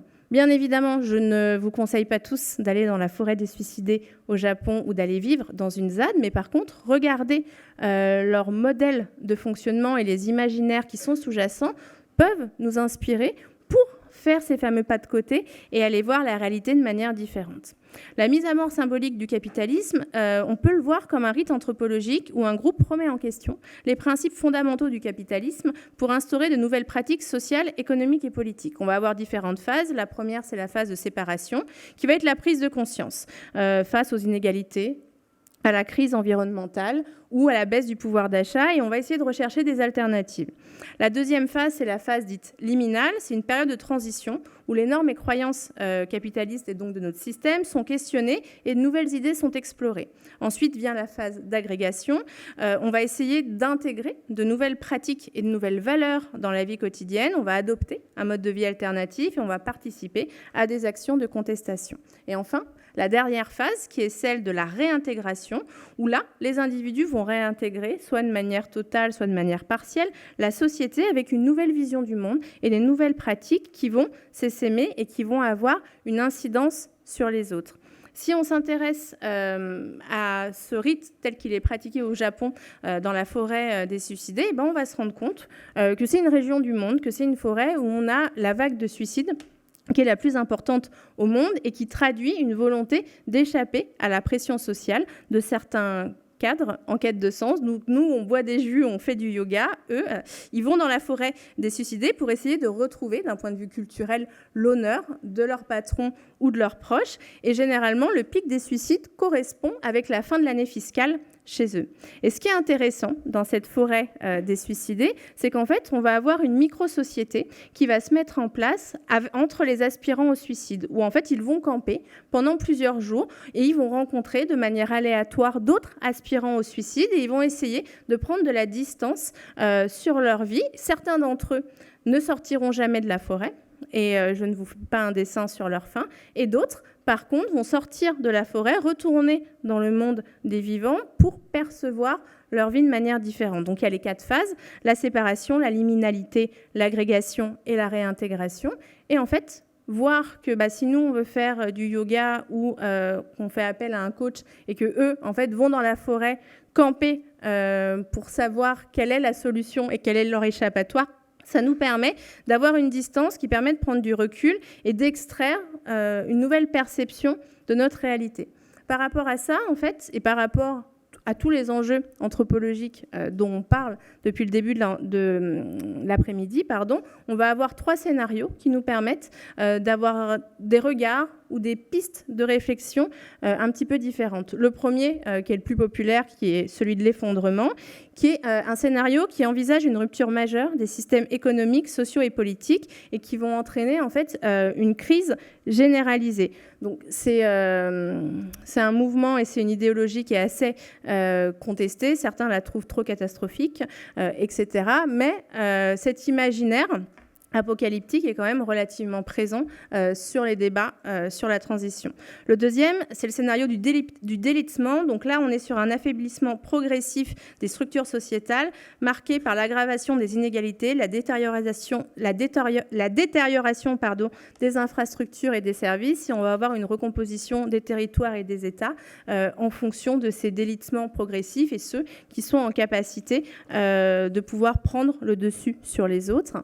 Et le dernier, c'est celui de la cohabitation qui prône divers modes de vie et systèmes de gouvernance qui pourraient coexister sur un même territoire, créant ce qu'on appelle une société composite, un petit peu de la même manière que l'Italie médiévale et certains États d'Asie du Sud-Est, comme Zomia, que je vous ai présenté rapidement tout à l'heure, qui vont fonctionner comme ça. On a par exemple l'anthropologue français Philippe Descola, qui, à ce sujet, évoque un monde d'État sobre et participatif, défendant les communs, ayant un statut de personne morale. Donc là, les fleuves, les forêts, etc., vont venir réduire l'écart entre ce qui est lié aux humains et aux non-humains. Et ce qui est intéressant avec le scénario de la cohabitation, c'est que là, ça nécessite une adaptation flexible aux enjeux socio-écologiques et surtout d'avoir des territoires et des organisations qui vont être différentes en fonction des moments et des zones géographiques. Donc, par exemple, si on va un petit peu plus loin dans le détail, on se rend compte qu'en fonction des scénarios, on va avoir des enjeux liés aux ruptures, aux guerres, une réaction et une adaptation aux catastrophes naturelles ou à la fracture, qu'elle soit sociale ou écologique, qui vont être différents. Et du coup, ça permet d'avoir une autre lecture. Il n'y a pas les gentils et les méchants, il n'y a pas le capitalisme et il n'y a pas la décroissance, mais par contre, il y a une diversité des manières de faire société qui nous permet d'avoir un regard qui va être plus critique. Et avec le phénomène de la cohabitation, le capitalisme ne disparaît pas, mais devient une option parmi un éventail des possibles. On pourrait avoir des sociétés post-agraires, d'autres qui seraient fondées uniquement sur la mutualisation ou l'économie de la fonctionnalité. Certains qui iraient dans un métaverse peut-être beaucoup plus frugal que celui d'aujourd'hui, mais c'est de se dire comment on n'oppose pas les structures de société, mais comment on imagine une nouvelle manière de vivre ensemble. Et une fois qu'on a dit ça, eh ben on se rend compte que dès à présent, on est obligé de se poser un certain nombre de questions, notamment de redéfinir la place de la contrainte dans nos vies. La contrainte, c'est quoi? C'est juste une norme qui n'a pas encore été acceptée par le collectif parce que notre vie est faite de contraintes. C'est aussi questionner la notion de progrès et de croissance. Qu'est-ce que ça veut dire, la fin de l'abondance, de cette illusion de l'abondance, redéfinir l'essentiel et le superflu, et en gros, en fait, redéfinir toutes nos valeurs. Ça amène à aller un petit peu plus loin et de se dire comment on crée de nouvelles formes de désirabilité, comment on a un marketing au service du chaos plutôt qu'un marketing du chaos, et qu'est-ce que ça va avoir comme impact dans notre vie quotidienne. Comme je vous le disais un petit peu en introduction, notre vie quotidienne, elle a déjà énormément changé. Le monde change, mais par contre, on ne veut pas forcément le voir. Et avoir les lunettes ou le regard de l'anthropologie, eh ben, ça permet de se dire, bon, ben, d'un côté, ça désacralise le chantier qui nous attend, et d'un autre, ça nous amène à se mettre en action. Et une fois qu'on a dit ça, ben, qu'est-ce qu'on fait ?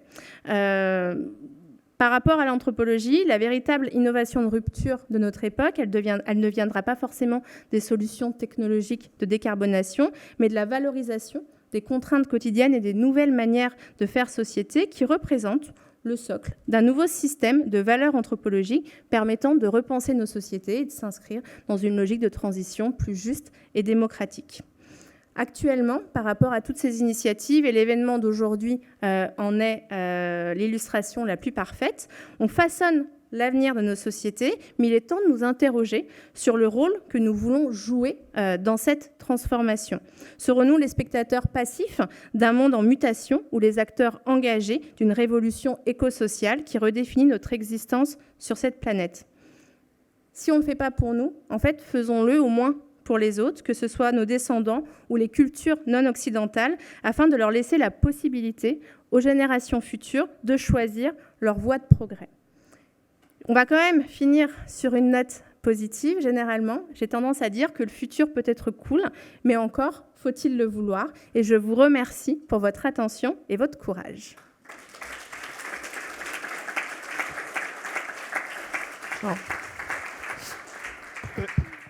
Merci beaucoup. Oui, il n'y a pas de temps de questions, mais Fanny Paris sera au moment du cocktail, sera là pour échanger. Je vais laisser la parole maintenant pour conclure, promis, cet après-midi, et pour ensuite passer au temps de cocktail, à Alexandro Ignesto, directeur général de CFA Society France, pour le mot de la fin sur le pupitre. Et puis on fera juste une photo avec les intervenants qui rejoindront la scène juste après, avant de passer au cocktail. Pas simple de passer après tout ce mandat. Nous avons laissé le plus important pour la fin. Malheureusement, Greta Thunberg n'était pas disponible, donc c'est à moi de clôturer cette conférence. Et je pense que c'est pas mal parce que je pense que vous avez déjà pris assez dans la figure.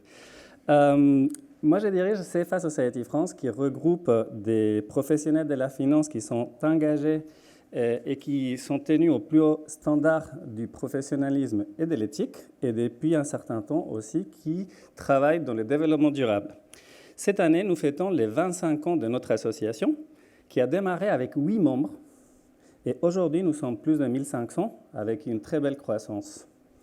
Il y a 25 ans, en France, on découvrait la magie de Harry Potter. La France gagnait la Coupe du monde de football et libéralisait le marché des télécommunications. Il y a 25 ans, le monde de la finance souffrait avec la crise asiatique, la société Google et l'euro voyaient le jour, et la COP 4 avait lieu à Buenos Aires. Le monde change, mais en fait, pas tant que ça.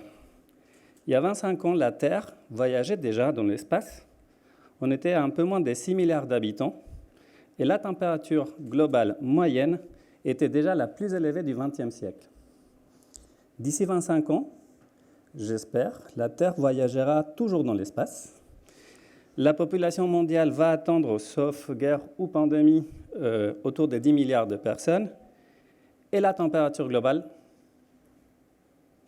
Et alors, la température globale va dépendre de ce que ces 10 milliards de voyageurs de l'espace vont faire ensemble ou de ce qu'ils ne vont pas faire. Donc, avec ceci pour de vrai, je clôture cette conférence. Merci à tous qui ont travaillé pour la faire possible.